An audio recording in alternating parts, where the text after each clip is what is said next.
Hello everyone, last time हमने capillary rise के बारे में पढ़ा था। लिक्विड किस तरह से राइज करता है कैपिलरी ट्यूब में अगर वो वेट करता है, और डिप्रेस करता है कैपिलरी ट्यूब में अगर वो वेटिंग नहीं हो, अगर एंगल ऑफ कांटेक्ट ऑब्ट्यूज हो तो वो वेट नहीं करता, डिप्रेस करता है। और एंगल ऑफ कांटेक्ट अगर एक्यूट हो तो वो राइज करता है। अच्छा, तो उस पर बेस्ड अब हम कुछ क्वेश्चंस करेंगे। मेरा पहला क्वेश्चन है, लिक्विड ऑफ स्पेसिफिक ग्रेविटी देखिए 1.5 is observe to rise 3 centimetre in a capillary tube of diameter दे रखी है, and the liquid wets the surface of tube. उसको वेट करता है मतलब वो राइज करेगा obviously. Calculate the excess pressure inside the spherical bubble of 1 centimetre diameter blown from the same liquid और assume angle of contact 0 degree है। अब हमें निकालना है कि एक एक्सेस प्रेशर निकालना है, एक बबल लेना है, उसी लिक्विड का हमें बबल लेना है और उसमें कितना एक्सेस प्रेशर होगा। एक्सेस प्रेशर हम जाते हैं, एक बबल है तो उसमें कितना, एक पर्टिकुलर लिक्विड है उसका एक बबल बना हुआ है।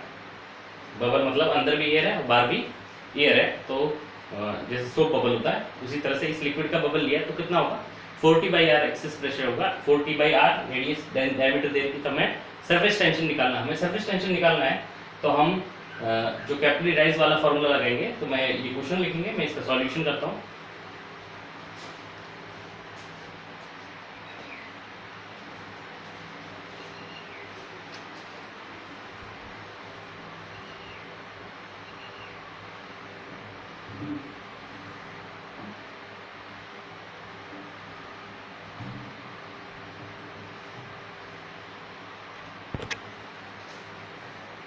और इसका हम सॉल्यूशन करते हैं। ये कुछ हमें जो गिवन डाटा है, specific gravity 1.5, diameter of capillary tube 0.5 centimetre और कैपिलरी राइज कितना राइज किया 3 सेंटीमीटर दे रखा है। तो हमें पता है कैपिलरी राइज का फॉर्मूला होता है H=2t cos theta divided by rho g r. तो डेंसिटी है 2t cos theta divided by rho g r. तो यहाँ से हम t की वैल्यू निकाल देंगे। cos थीटा की वैल्यू cos थीटा की वैल्यू कितनी है 0 है, तो हम रख देंगे। हमारे पास t की वैल्यू आ जाएगी rho g r h divided by 2 cos theta. अब हमने वैल्यूज रखेंगे तो हमारे पास t की वैल्यू आ जाएगी, वैल्यू रखेंगे। ये डेंसिटी है, डेंसिटी निकाल लिए तो हमें स्पेसिफिक ग्रेविटी देखिए 1.5 हम ऐसा यूनिट में ले सकते हैं, सीजीएस यूनिट में ले सकते हैं। तो हम किसी भी यूनिट में हम ले सकते हैं। मैं ऐसा यूनिट में लेके दिखता हूँ। हमारे पास रो की वैल्यू है 1.5 इंटू वाटर की वैल्यू होती है 1000 इंटू जी की वैल्यू 10 ले सकते हैं इंटू आर।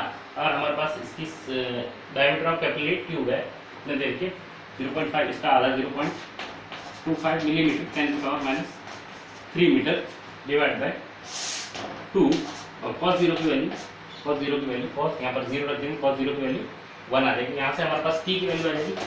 अच्छा, अब यहाँ पर इसके आगे क्या करना है, इसके आगे एक्सिस प्रेशर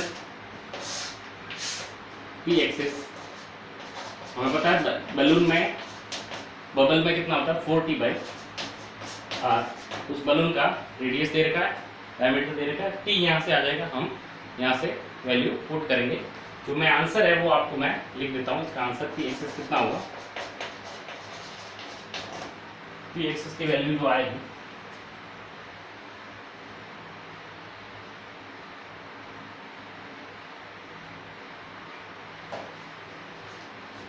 इसकी value 440 dine per centimetre square.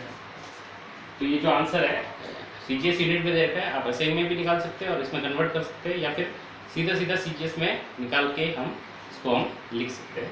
यहाँ से आंसर आ जाएगा।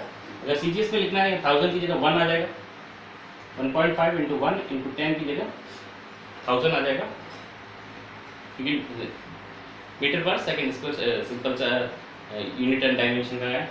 यहाँ से सेंटीमीटर में रख देंगे और यहाँ से 2 एज इट इज, यहाँ से t आ जाएगा, t को यहाँ पर सेंटीमीटर में रखेंगे तो डाइन पर सेंटीमीटर स्क्वायर आ जाएगा। डाइन हमें पता है फोर्स की यूनिट होती है, सेंटीमीटर स्क्वायर एरिया की फोर्स बाय एरिया प्रेशर। ये हम लिख देंगे इसका सॉल्यूशन।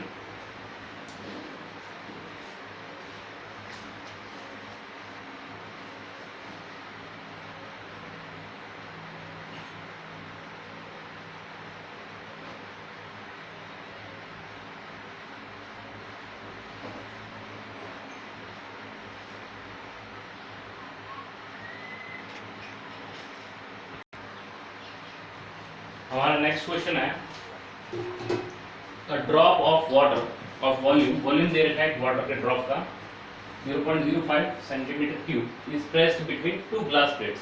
तो ग्लास प्लेट्स वाला क्वेश्चन है, दो ग्लास प्लेट्स के बीच में है, as a consequence of which it spreads and occupies लिखा है, occupies an area of 40 centimetre. उसका एरिया जो कितना है, कितना ऑक्यूपाई करता है, 40 सेंटीमीटर स्क्वायर का एरिया ऑक्यूपाई करता है। इफ द सरफेस टेंशन दे रखा है 70 dyne per centimetre, CGS unit में दे रखा है, find the normal force required to separate out the two glass plates in newton. कितने और न्यूटन में निकालना है, तो हमें उसको चेंज करना पड़ेगा। तो ये हमारा क्वेश्चन है, क्वेश्चन नोट करेंगे, सिंपल सा क्वेश्चन है, formula based.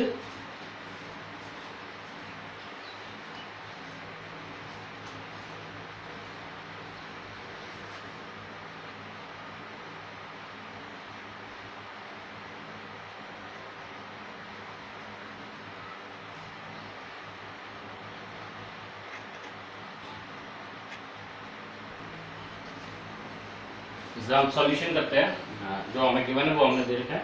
Volume of water drop कितना था, 0.05 centimetre cube, area occupied 40 centimetre square, surface tension of water 70 dyne per centimetre, सारे ये डाइन पर सेंटीमीटर है, सारे सीजीएस यूनिट में है। ओके, तो हमें कितना फोर्स रिक्वायर्ड होता है, तो हमें पता है 2T × A cos theta divide by D। अब थीटा अगर गिवन नहीं हो तो हम मानेंगे 0 डिग्री, तो 0 डिग्री एंगल ऑफ कॉन्टैक्ट मानेंगे, तो हमारे पास कितना आ जाएगा 2T A cos 01 divide by D। अगर गिवन नहीं है तो हम इस तरह से मानेंगे, तो फोर्स हमारे पास 2T A बाय D आएगा। एरिया दिया हुआ D, इनका सेपरेशन नहीं दिया हुआ, लेकिन वॉल्यूम दे रखा है कि वॉल्यूम कितना, तो वॉल्यूम इंटू एरिया हमारा, सॉरी एरिया इंटू जो D था, जैसे इस तरह से,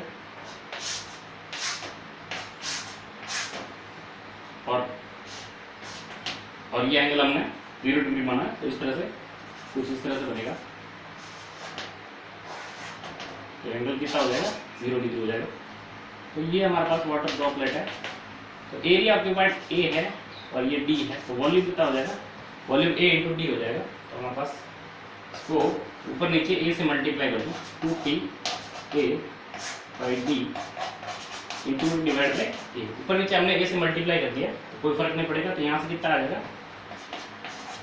2T A square divide by A into D,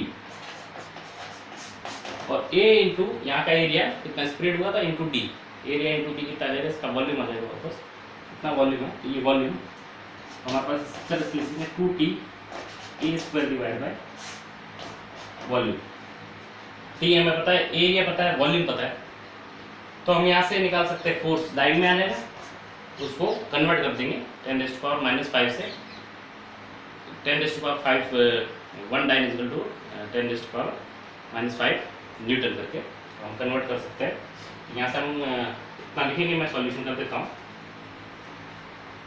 यहाँ से मैं साइड में सॉल्व करता हूँ, पुट करता हूँ values, F equal to 2, T की वैल्यू 70 है, एरिया का स्क्वायर, एरिया था हमारे पास 40 का square, 40 square divide by volume centimetre में दे रखा है 0.05, तो आ जाएगा 140 into 1600 divide by 500 square minus 2, कितना आ रहा है कैलकुलेट कर लेंगे हम, बस 2 से मल्टीप्लाई किया ऊपर नीचे, ये हमारे पास 280 28 से डिवाइड हो इंटू 16 इंटू 10⁻⁻⁴ आ गया, तो हमारे पास 2.8 इंटू 16 इंटू 10⁻⁻⁵। ओके, तो ये कैलकुलेट कर लेता हूँ,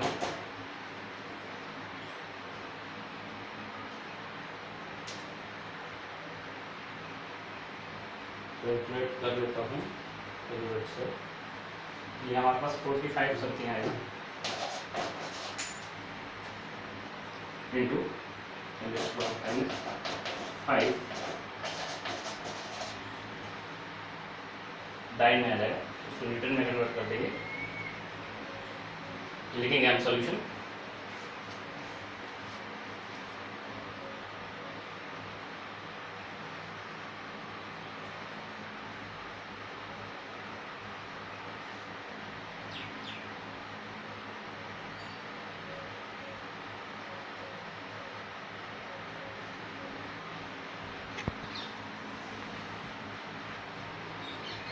इस लाइन को हम कन्वर्ट कर सकते हैं न्यूटन में। 45 डाइन है, 10⁻5 -5, 1 डाइन होता है 10⁻5 न्यूटन।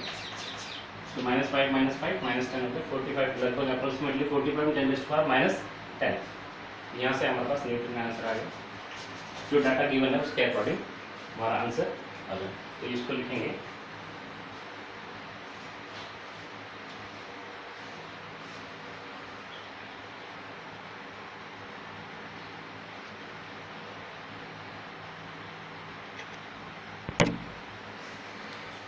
हमारा नेक्स्ट क्वेश्चन है glass plate of length 10 centimetre, breadth उसकी देखिए 1.54 centimetre and thickness 0.20 centimetre, weight 8.2 gram in water. उसका वेट दे रखा है 8. अगर एयर में नापते तो 8.2 ग्राम का।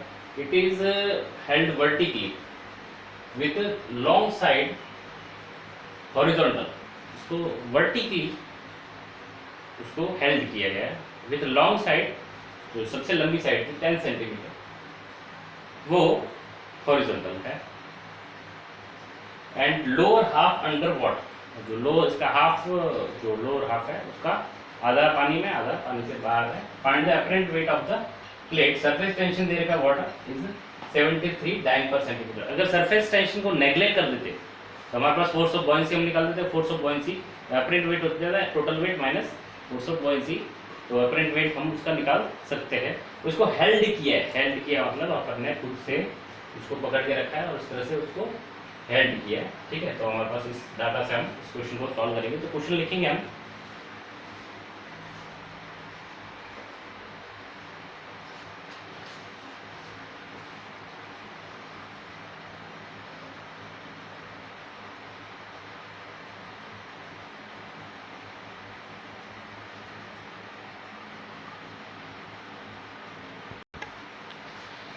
तो हमारा सॉल्यूशन का पार्ट ये है कि एक जो लेंथ उसकी थी 10 सेंटीमीटर और उसको वर्टिकली हेल्ड किया है। तो जो वर्टिकली हेल्ड करने का मतलब है वो जो ब्रॉडर पार्ट है वो ऊपर की तरफ है और जो थिन पार्ट है वो इस तरह से है।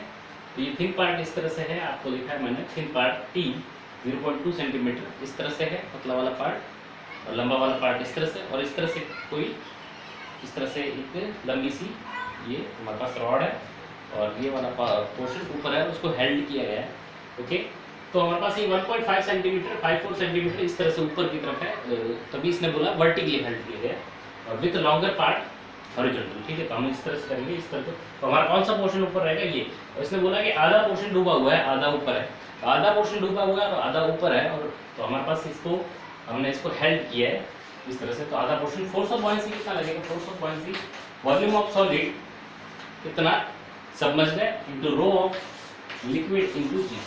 ओके, वॉल्यूम ऑफ सॉलिड कितना सबमर्ज्ड है, तो हमारे पास ये लैब की पूरा सबमर्ज्ड है इनटू थिकनेस पूरा सबमर्ज्ड है T इनटू इसका ब्रेड का कितना पोर्शन है, इसका आधा पोर्शन है तो D/2। तो इतना वॉल्यूम हमारे पास सबमर्ज्ड है। रो ऑफ लिक्विड, रो था हमारे पास वाटर था, वाटर का डेंसिटी इनटू जी हमारे पास हमने एस सब सीजीएस यूनिट में दे रखा है। तो ये L हमारे पास आ गया 10, थिकनेस 0.2 इंटू ये 1.5.4 divide by 2 into density of water होता है सीजीएस यूनिट में 1 होता है। 1 एक छोटे से 1 सेंटीमीटर क्यूब में 1 ग्राम पानी आता है, तो 1 ग्राम पर सेंटीमीटर क्यूब 1, और इसकी वैल्यू दे रखी 980 दे रखी, नहीं तो 1000 लेते 10 लेते जी तो हमारे पास 1000 हो जाता है, नहीं तो 980 हो जाता है ग्राम सॉरी सेंटीमीटर पर सेकंड स्क्वायर। ये फोर्स ऑफ बॉयंसी आ गया। हमारे पास इस तरह से कैलकुलेट कर लेंगे, ये 2 का आ जाएगा और ये 2 से 2 कट जाएगा, तो हमारे पास 1.54 इंटू 980 आंसर आ जाएगा। तो ये हमारे पास फोर्स ऑफ बॉयंसी आएगा हमारे पास कैलकुलेट करने के बाद 5150 9.2। ये सीजीएस यूनिट में, तो ये पूरा डाइन में आ गया। सीजीएस यूनिट में हमारे पास पूरा डाइन में आ गया फोर्स ऑफ बॉयंसी। तो इतना नोट करेंगे, फोर्स ऑफ बॉयंसी आ गया हमारे पास। तो ये पहले तो ये तो सिंपल है, हमने फोर्स ऑफ बॉयंसी किस तरह से निकालते हैं, volume of solid liquid volume of solid immerse into rho of liquid, density of liquid into g, g मतलब एक्सेलरेशन ड्यू टू ग्रेविटी। ये सबसे पहले फोर्स ऑफ बायस निकालेंगे, ये जल्दी से नोट करेंगे हम।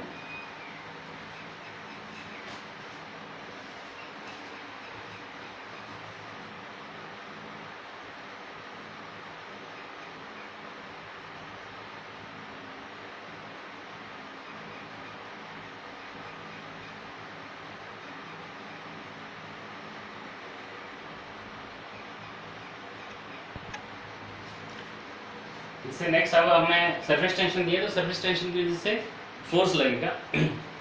ओके, फोर्स ऑफ बायसी, ये जो फोर्स ऑफ बायसी आएगा ये ऊपर लगेगा।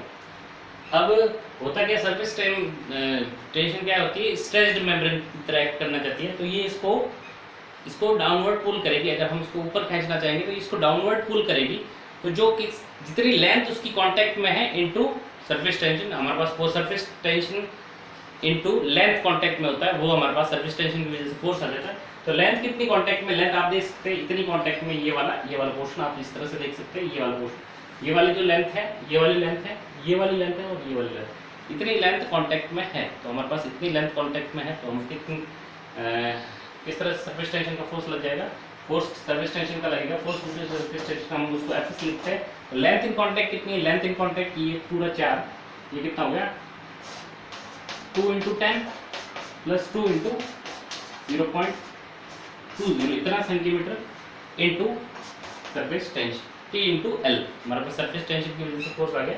हमारे पास T की वैल्यू 73 दे रखी है और ये हमारा आ गया 20 × 0.4, 20.4, 73 × 20.4, ये हमने कैलकुलेट किया।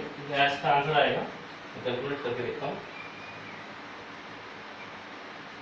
1489 1489.2 टाइम। हमारा आंसर इतना आएगा 1.89.2 आंसर, मतलब सरफेस टेंशन की वजह से जो एफएस मान लिया, एफएस सरफेस टेंशन की वजह से फोर्स लग रहा है। तो T × L, L कितना लेंथ कांटेक्ट है, इतना लेंथ कांटेक्ट में हमारे पास फोर्स लगेगा। तो ये सरफेस टेंशन की वजह से फोर्स, और ये डाउनवर्ड पुल आएगा, तो हमारे पास फोर्स नेट एफ भी ऊपर लगेगा। सरफेस टेंशन की वजह से फोर्स एफएस कितना लगेगा, वो लगेगा नीचे की तरफ। तो टोटल अपवर्ड पुल कितना आया, टोटल नेट अपवर्ड पुल कितना आया, एफ नेट अपवर्ड पुल कितना, F B minus F S. अगर एफ एस नहीं होता तो केवल एफ बी होता, F B minus F S. F B minus F S की वैल्यू हम यहाँ लिख लेते हैं, एफ बी माइनस 1509.2 माइनस 1489.2, इतना टाइम। तो ये वैल्यू हमने कैलकुलेट की, तो ये 20 डाइन आ गया हमारे पास।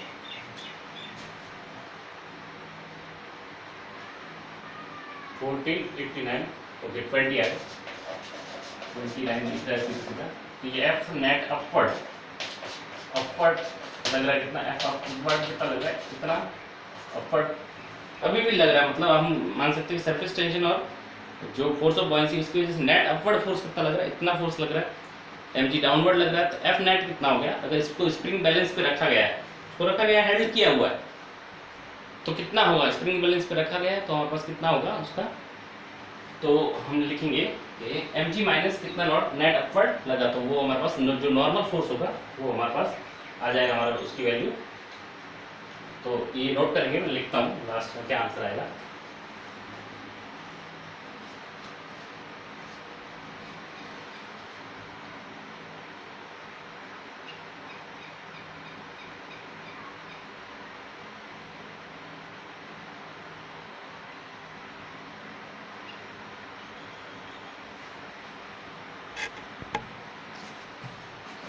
तो इसको हेल्ड किया हुआ एफ बी, तो जिस पे हेल्ड किया नॉर्मल ऊपर लग रहा है, एम जी नीचे लग रहा है, और एफ एस सरफेस टेंशन की वजह से हमारे पास तो नॉर्मल आ जाएगा हमारे पास ये अगर इक्विलिब्रियम में F plus N plus F B equal to F S plus N G, हमारे पास N plus F D minus F S equal to M G. F D minus F S हमने up लिखा है, F up लिखा है, इस तरह से भी कर सकते हैं या एफ करके भी लिख कर सकते हैं एम जी। तो नॉर्मल जो हमारा अपरेंट वेट आएगा m g minus F up, okay, m g minus F up, m की वैल्यू पता है, जी की वैल्यू पता है, एफ अप की वैल्यू हमारे पास कितना आएगा, तो नॉर्मल फोर्स आ जाएगा हमारे पास, डाइन में आ जाएगा, उसको हम कन्वर्ट कर देंगे, तो ये एम है, तो मैं यहाँ पर लास्ट में लिखता हूँ एम उसका दे रखा था, एम की वैल्यू उसकी एयर में थी, एयर में उसकी वैल्यू थी 8.2 gram into 980 minus F up हमारे पास लगा 20, तो ये हमारे पास कैलकुलेट करता हूँ, ये कैलकुलेट हम करेंगे तो 8.2 मल्टीप्लाइड बाय 980 माइनस 20, 8.2 इंटू 980, जो हमारे पास हो गया 8036 माइनस 20, कितना 8016 डाइन हो गया। तो इसको मास में कन्वर्ट करना है, तो हमें मास में अगर रीड करना है, ग्राम में अगर हमें लेनी है तो 980 से डिवाइड कर देंगे, मतलब जी से डिवाइड कर देंगे, तो मास इसका कितना आएगा अपरेंट, ये हमें पता है अपरेंट वेट है, ये अपरेंट वेट है इसका, और इसका अपरेंट मास लेना है, तो इसको n को हमने g से डिवाइड कर देंगे, तो n की वैल्यू 8016 डिवाइड बाय 980 कर देंगे, तो हमारे पास इसकी वैल्यू ग्राम में आ जाएगी। डिवाइड करके आपको फाइनल आंसर लिख लेता हूँ,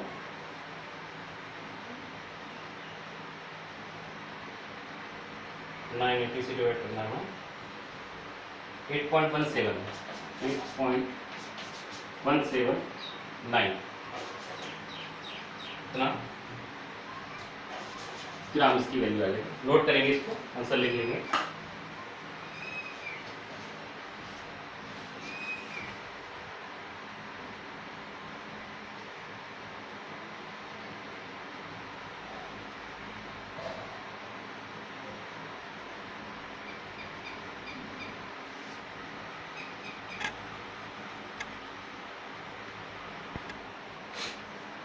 moving to the next question, हमारा नेक्स्ट क्वेश्चन है the glass tube of circular cross section, uniform tube है, circular cross section is close at one end, एक एंड पे क्लोज है, this end is weighted and the tube floats vertically in water, heavy end down.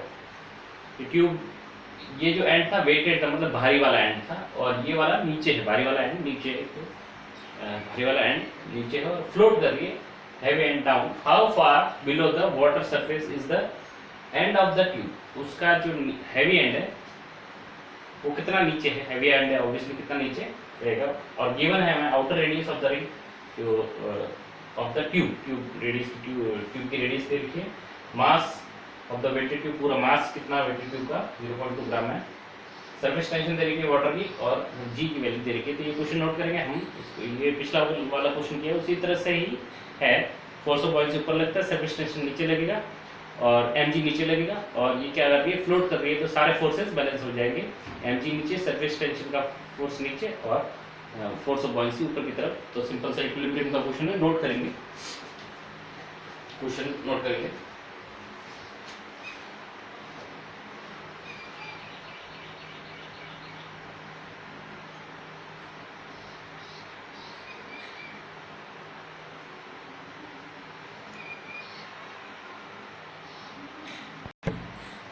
इसका solution करते हैं हम।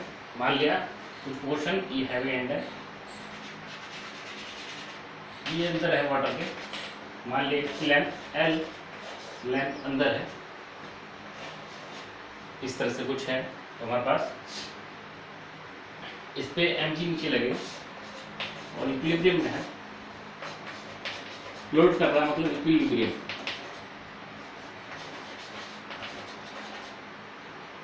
Force of point के ऊपर लगेगा, ओके। और इसकी वजह से जो सरफेस टेंशन का फोर्स है वो इस पोर्शन पे लगेगा, T इंटू एल,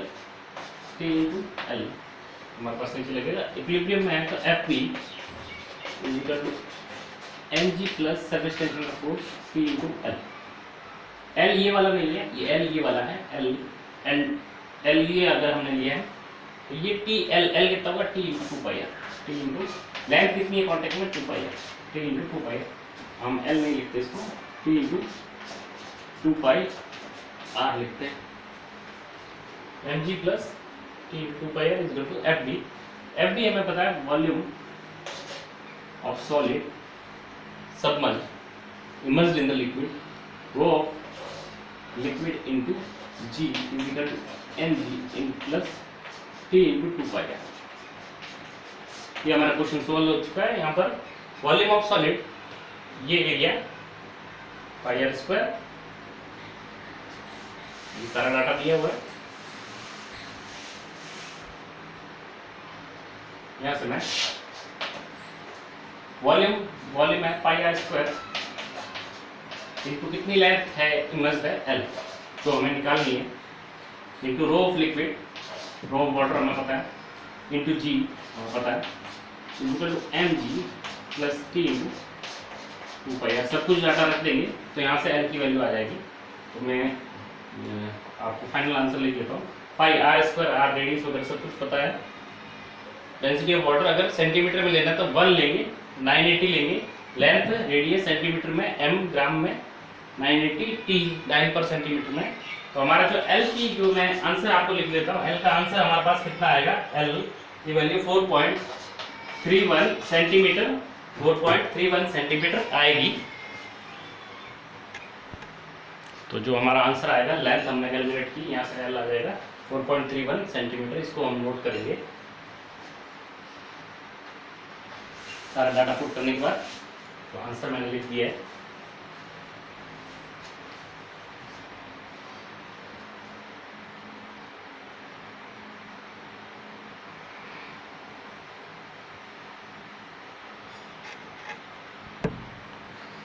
हमारा नेक्स्ट क्वेश्चन है, the glass U-tube is such that the diameter of one limb is 3 mm and that of the other limb is 6 mm. दोनों जो लिम्स है उसकी डायमीटर अलग अलग दे रखी है। The tube is inverted vertically with open ends, जो open ends थे U-tube के ये वाले एंड्स, उसको इन्वर्ट किया vertically with open ends below the water surface in a beaker। एक बीकर में वाटर रखा, उसके सरफेस के अंदर है। What is the difference between the heights to which the water rises in the two limbs? अब ये mm में, मिलीमीटर में, बहुत स्मॉल रेडियस है, मिलीमीटर में है, तो हमारे पास इसमें ये कैपिलरी की तरह एक्ट करेगा और वाटर इसमें राइज करेगा। तो पूछ रहा है उन दोनों की हाइट में जो डिफरेंस था वो डिफरेंस बताना है। सरफेस टेंशन वाटर की दे रखी है 0.07 newton per metre. Assume angle of contact between the water and the glass और वाटर के बीच में 0 डिग्री इसने बोला है कि मानना है। तो इस क्वेश्चन को हम नोट करेंगे, इसका सॉल्यूशन हम करते हैं।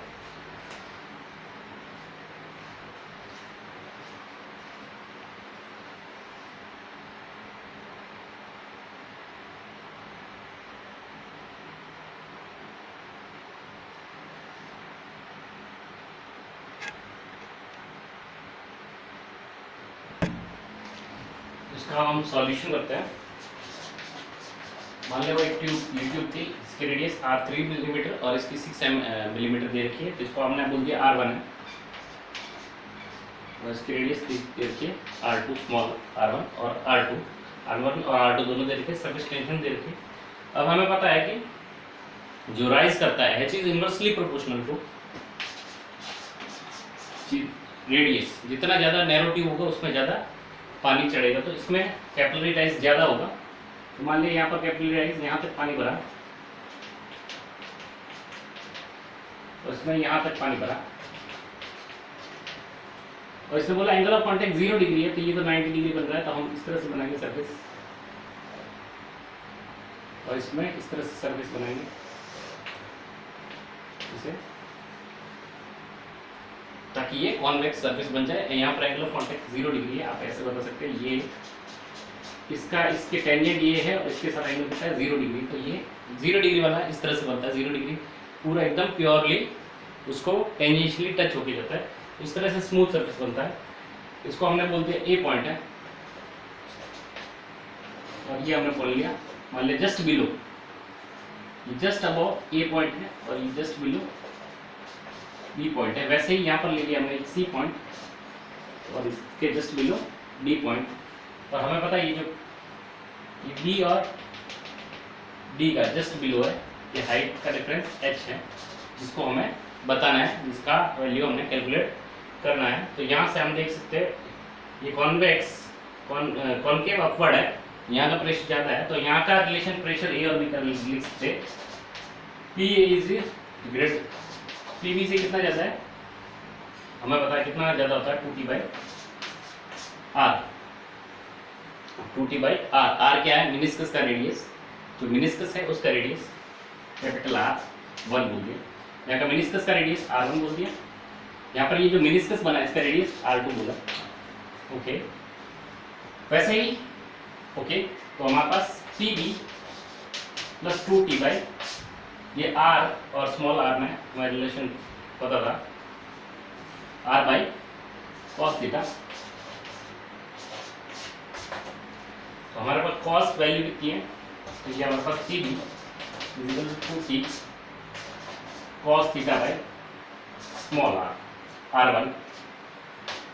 ओके तो हमारे पास P की वैल्यू आ गई हमारे पास PB plus 2t cos theta by R1, cos theta की वैल्यू कॉस 0 है तो हमारे पास कितना आ गया PB 2t cos 0 by R1 PA की वैल्यू, तो PA की वैल्यू हमारे पास आ गई PB से कितना एक्सेस है 2t बाई R1 ट्यूब की रेडियस है, हमारे पास यहाँ पर एक्चुअल रिलेशन था 2t बाई R1 कौन सा कैपिटल R1 जो मिनिस्कस की रेडियस थी, जो सरफेस ऑफ कर्वेचर बनता है उसकी रेडियस थी, radius of curvature of that surface of meniscus. तो हमारे पास एक्चुअली थीटा अगर 0 डिग्री है तो हमारे पास कितना आ जाता है R और स्मॉल r बराबर आ जाता है, तो यहाँ से रिलेशन ये है। सिमिलरली